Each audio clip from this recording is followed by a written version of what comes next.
The EU is reported to have been discussing what it calls a special purpose vehicle for several weeks, and on Monday night, the EU foreign policy chief said it would be going ahead.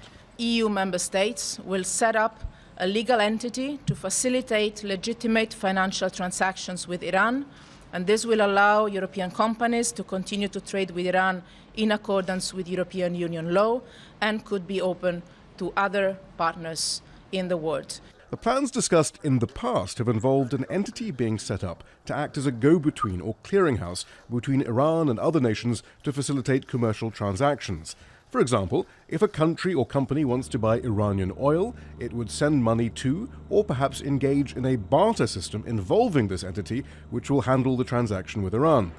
The same will be true in reverse for Iran's dealings with the rest of the world.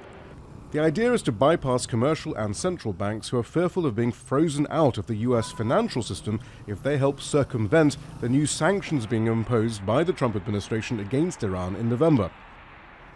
However, the details have yet to be worked out, and there is some skepticism that the system will work, especially given the large number of European companies already curtailing their business dealings with Iran.